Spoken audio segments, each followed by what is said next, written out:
there are basically two parts to this digital literacy narrative. And they're different, right? So you're going to basically think about it as two papers you're putting together, like just literally one and then another one.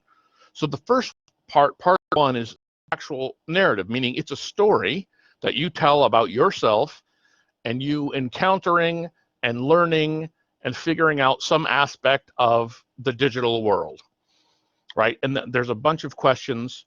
I should be able to do that, right? What obstacles, so here's some questions, right? And this is just for, to get your mind going, right? So you have, what obstacles have you encountered and overcome and learned to engage?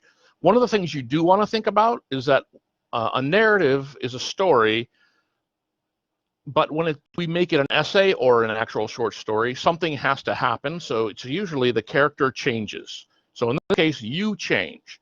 You saw the world one way, meaning you thought about things were like this, you have an experience, and then you shift, right? Doesn't have to be huge, doesn't have to be like, don't believe in God, had an experience, now I believe in God. It can just be very small. Like, I thought about communication this way. Like, I thought you could only do this with communication. I learned this whole other process, and now I understand communication slightly differently, right? So anyway, you want to have that in the back of your mind when you're trying to pick a specific event. So what are some of your vivid memories where you attempt to engage with some aspect of the digital landscape? Unexpected problems. So conflicts are always great for narratives.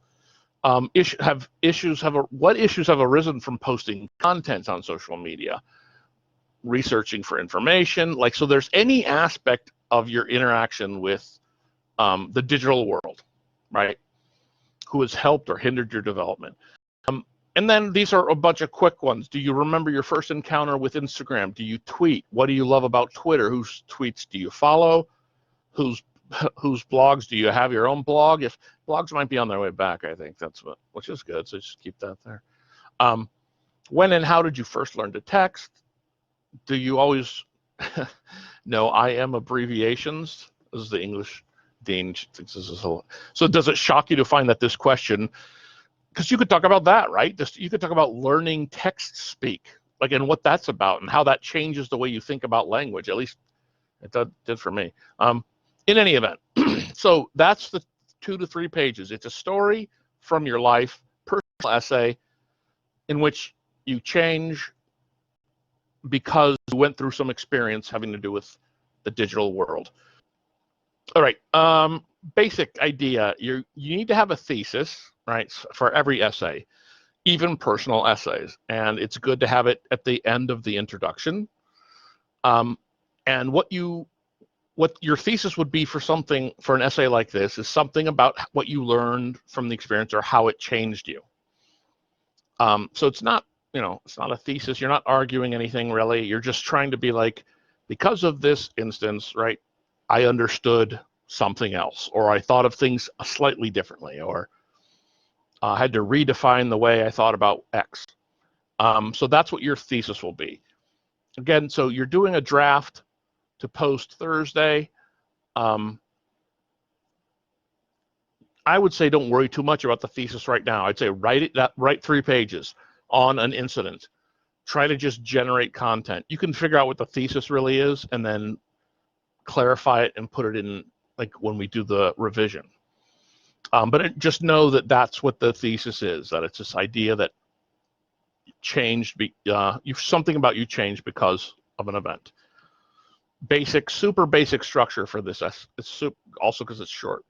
So we'll try the 5-paragraph essay, which is like the traditional basic, like seriously basic essay back in the day. Anyway, so you have an introduction. So you hook someone's interest right away with something like the first 2 sentences somehow, which is easier to do when you're talking about yourself, I think. Anyway, just personal essays. And then you end that introduction with a thesis statement, the insight that your story provides. You have a narrative. You're going to just try to tell a story, do a beginning, middle, end. As you're doing that, you're sort of supporting and developing whatever your thesis is, right? Because you're describing the events as they take place. You're describing your reaction to the events or your thoughts at the time, or like how you thought it would be and versus whatever. So you're doing that, boom, that's 3 paragraphs. The conclusion sort of re-emphasizes your thesis statement.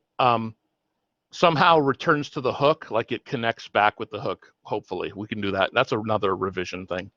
Just because it's like that makes your essay way more solid.